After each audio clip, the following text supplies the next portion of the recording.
कारण तो स्पष्ट अच्छी समस्ते पैसा कि पदपदवी पर राजनीति करते नहीं। राजनीति क्षेत्र में एपरी भी व्यक्ति अच्छा जो मैंने निज स्वाभिमान निज सम्मान भी राजनीति करते तेणु जो मैंने आज उपेक्षित होती उपयुक्त सम्मान पाई ना से दल छाड़ा बाध्य होती कहीं दल रे तो निर्वाचित प्रतिनिधि माने एमएलए एमपी मंत्री माने जो पूरी भाव में लज्जित होती ओडिशावासी को लज्जा लगुच कि से लज्जा लगुना से तो बड़ चिंतार विषय है।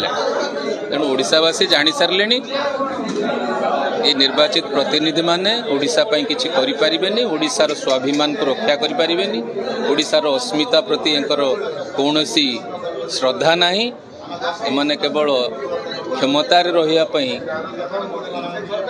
से दल रे अछंती किंतु नहीं मु तो जानी नहीं कौन हितला तथापि से माने आज हम दल रे विधिवत भाव में सामिल हेले। भारतीय जनता पार्टी ओडिशा तरफ मुझे स्वागत करुच्ची अभिनंदन जनाऊँगी। भारतीय जनता निश्चित भाव में जो अन्य दल आमर जी डायरेक्ट विरोधी दल से दल त्याग कर आम सहित जोग दौच निश्चित आमर शक्ति दुई गुणा होमर खंडे भोट आम 2 खंड भोटर कम कर ज्योति प्रकाश प्राणीग्राही दल छाड़ी मुझे जानी छाड़ी कि दल नहीं मुझे विषय अवगत ना सी तो पुणी कौन सन्ध्या बेले जाकि राज्य जिला सभापतिर दायित्व नहीं तेणु एत विषय मुझे जानी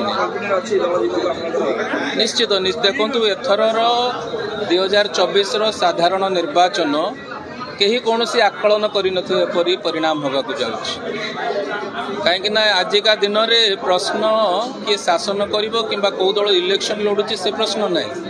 एठारे भारतीय जनता पार्टी निर्वाचन लड़ुना, पद्मलोचन पंडा निर्वाचन लड़ुना, अभिमन्यु सेठी निर्वाचन लड़ुना। एठारे निर्वाचन साधारण जनता लड़ुचंती ओडिया स्वाभिमान पाई, ओडिया अस्मिता पाई एवं ओडिशार सम्मान पाई।